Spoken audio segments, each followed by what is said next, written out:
Tucked neatly into the rolling hills and peppered forests of Navezgane, a strange yet oddly appealing sign might catch a wanderer's eye. Shamway Foods, the #1 maker of meat-like products. Just beyond the sign, a mostly empty parking lot, and an old grocery store with quite the story. Welcome to episode 4 of the Untold Stories of Navezgane. In this series, we're going to explore and dissect the most interesting places in the default setting of 7 Days to Die. From mountaintop mansions to fortified factories, we're going to learn the stories of those who didn't make it. Today, we're going to explore together the Shamway Foods grocery store and pharmacy, located conveniently in the northern reaches of the forested region of Navezgane. As per usual, we'll start with the most obvious initial observations. The cart attendant here has a lot of work to catch up on. I mean, this parking lot looks absolutely terrible. Otherwise, despite still advertising an amazing store-wide sale, the front entrances are still pretty considerably closed off. It looks like in order to make our way in, we're gonna have to enter through the receiving area to our right. Let's get a better look at this place. Stepping through the loading area, there doesn't appear to be anything strange immediately inside. This certainly does look like an area where the store receives shipments of goods. The utility area immediately to our left is a little creepy, perhaps, but there's actually one interesting Easter egg I'm willing to bet most people won't have seen before. Upon this blood-splattered work safety board to the right of the utility room, we can see this facility has gone 7 days without an accident. Nice. It's probably actually been a lot longer by now, considering everyone that once worked here is now dead or undead, but I think we can give them a pass on this one. You know, on account of the everyone being dead thing. Heading deeper into the store down this hallway, we can find another sealed off area, the bathrooms, and oh my, this place has taken quite the hit. This immediately begs the question, what the hell happened here? And I know that's kind of the question we ask in every episode of this series, but we'll come back to this. This one's pretty neat, actually. Just to cover our bases, we'll go over the rest of the back of the building before diving into this. Down that aforementioned sealed-off hall, we can find, just beyond quite a mess, the freezer. What once housed frozen goods is now a beautiful cache of supplies for any lucky looter that finds their way here. But how exactly did all these supplies get here? Well, it seems to best answer our question, all we have to do is look up. For just above us, hiding in the ceiling tiles, is a rather unfortunate soul, another casualty of the apocalypse. It looks to me this big guy was able to pool together an impressive array of supplies before hiding himself in the freezer, probably hoping to wait out whatever was happening around him and stay alive until help could arrive. Unfortunately for him, however, the power stayed on, and a big cozy blanket wasn't among the supplies he'd gathered. He froze to death and now waits in his icy tomb for any scavengers to fall for his rather unintentional trap. This story does sort of beg some questions about how the zombieism works and manifests itself in the 7 Days to Die universe. In some depictions of zombies, getting bit infects you and slowly kills you, eventually turning you into a zombie yourself. In others, it's a virus or a flu that overtakes anyone that finds it in their lungs, either in death or in life. If the story I told about this icy fellow here is true though, we seem to have a bit of a Walking Dead scenario wherein just about everyone has the zombieism lying dormant within them until they die, only to rise again to attack the living. Once again, that is all assuming though that this person successfully hid themselves and escaped from the horde only to freeze to death in here. The door to the freezer was open when we got here, so perhaps this question of how will have to remain unanswered for now. Just beyond this hall, we'll find the pharmacy, which, despite being closed off, has mostly been ransacked. There are no obvious breaches into this area other than this hole, but there's something different about this breach. Most of the holes and walls we find in our interesting locations are either low to the ground, easily accessible by zombies, or have some clear path where, through luck, most zombies would find their way to it. And most of those holes are quite irregular, erratic, clearly bashed away by zombies whose heads don't mind bashing. But again, this one is different. Only a small chunk has been taken out of this wall, and the rest was already open. It's at least 7 feet up, and just at the top of the shelving unit. Did living people somehow do this? Did looters manage to climb this shelf and bust into the pharmacy in hopes of defending themselves against the virus? I think it's possible. We can see zombies jump quite high, in fact, but I don't think they're quite smart enough to jump onto the shelf and tactically break into the pharmacy, unless they could hear people sheltering inside. Either way, there isn't much left here. It's clearly been looted, ransacked for everything it's worth.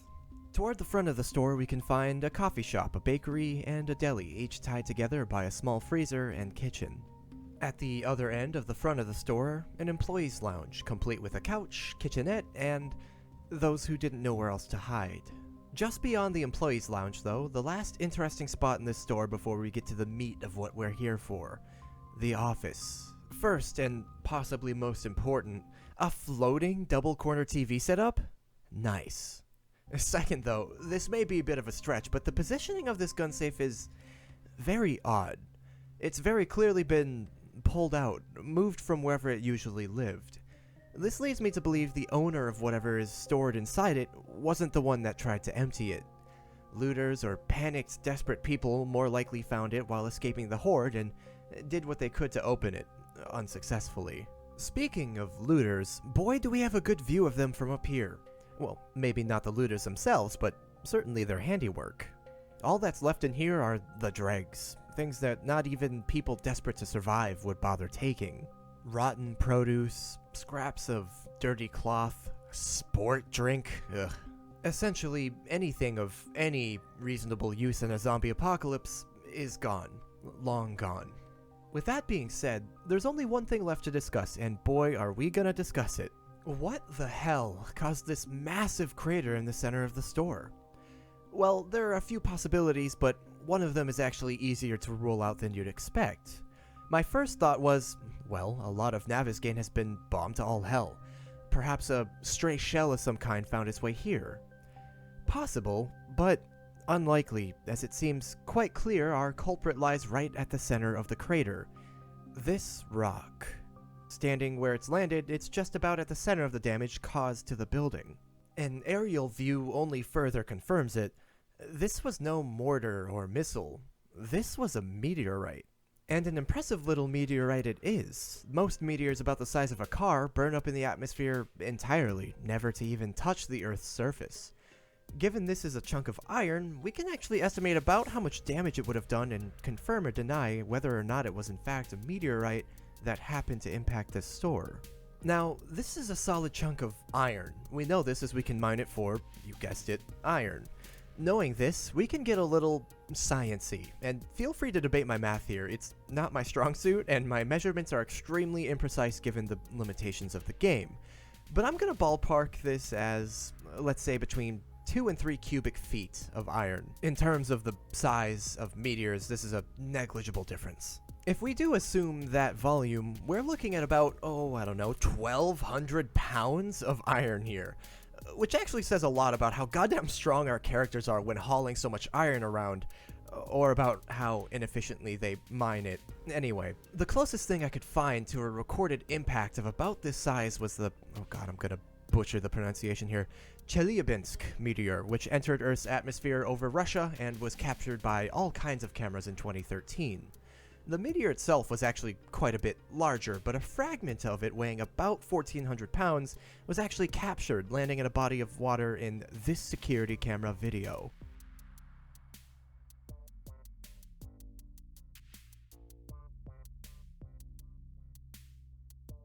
That was really underwhelming. But the impact of the meteorite you could kind of see in that video was documented, and a hole about 20 feet in diameter was smashed through the snow and ice on that lake. My point here is twofold. Firstly, the damage done to this grocery store actually lines up fairly well with what we'd expect to see from a meteorite about that size impacting it from above. My second point, though, is that the Chelyabinsk meteor was actually much larger as it entered Earth's atmosphere and split into many, many pieces as it did so. What if, and this is a big if, but what if what we're looking at here is actually the origin of, or perhaps a large part of, all of the surface level iron deposits we see scattered seemingly randomly throughout Navezgane? I suppose we'd expect to see a nice big crater around all of those fragments as well, but hey, it's fun to think about. Either way, given the breach in the roof above, the size of this hunk of iron, and the damage radius, as well as the fact that many meteorites are mostly comprised of iron-nickel alloys, I think we can safely assume this was in fact a meteorite that struck the grocery store. The only other question then is, when? Was it before the apocalypse, during the initial panic and spread, or after? Well, I think we can pretty safely assume it wasn't before. There are plenty of zombies here, most of them in spots you'd expect people to hide, and I don't think we'd find them here if this place had been hit with a meteorite sometime shortly before the world exploded. Given the number of scorched zombies we can find within the impact zone, the nature of those zombies raising even more questions, I think we can actually assume it was later in the apocalypse? I have seen some threads in various forums and even some comments on my videos insinuating this meteorite might have carried the zombie virus itself into Navezgane, but there simply isn't nearly enough evidence to entertain that idea. In fact, as I've talked about in previous videos, there's much more evidence to the contrary. It is a neat idea, and the idea of some novel virus or bacteria or whatever the zombie-causing agent is technically possible, but given the temperatures meteorites reach while screaming through Earth's atmosphere, it's extremely unlikely anything could survive, including a super cool zombie space virus. Given that, I think what happened here was the following. With the zombie apocalypse beginning to enter full swing, people quickly ransacked and looted their local grocery store/pharmacy for everything they could find. Eventually, being a fairly public place, people began to congregate here, hide here, perhaps even become trapped here by the zombie horde outside, just barely kept at bay by the iron shutters that closed the place off. Later, once everyone inside the store had been lost, a meteorite found its way into Earth's field of gravity, into our atmosphere, and eventually into the foundation of this store. Within its immediate impact zone, those zombies that were not instantly obliterated were scorched by its immense heat and transformed into whatever these things are. Similarly to how zombies found in the densely bombed and burned areas of Navezgane were turned fiery.